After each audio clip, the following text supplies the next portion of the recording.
Naghain si House Majority Leader Sandro Marcos ng panukalang bubuwag sa travel tax. Lain itong pag-aanin ang mabigat na gastos ng mga biyahero. Yan ang ulat ni Vel Custodio.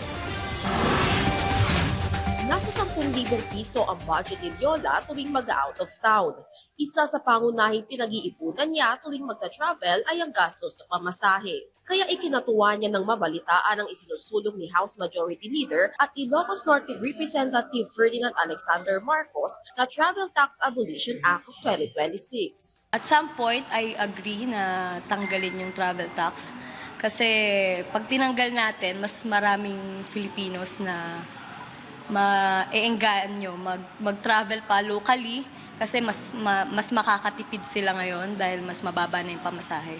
Layunin ng House Bill 7443 na tuluyang alisin ng travel tax bilang tugon sa pasanin ng mga Pilipinong biyahero. Ayon kay Representative Marcos, nagiging balakid ang karagdagang travel cost sa mobility ng mga Pilipinong nais mamasyal, papunta sa kanilang trabaho o umuwi sa pamilya. Kaya kung sakaling maalis na ang travel tax, mailalaanan ng biyaherong si Lola ang extra budget para sa iba pang travel activities. Yung budget na masisave, magagamit natin for other expenses like food or other activities pagka nagta-travel tayo.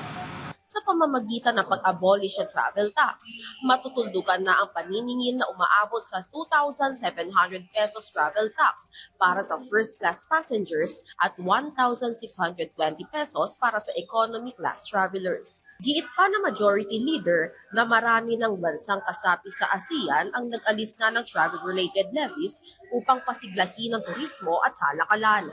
Nilinaw ni Marcos ang pag-alis ng travel tax ay hindi pagtalikod sa suporta sa turismo, kultura o edukasyon ng mga sektor na kasalukuyang nakikinabang sa koleksyon ng travel tax.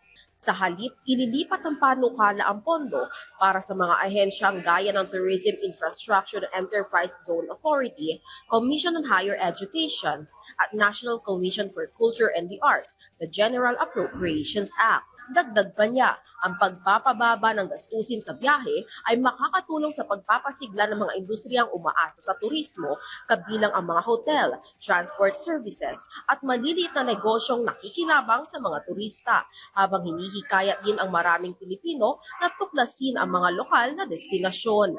Vel Custodio, para sa Pambansang TV sa Bagong Pilipinas.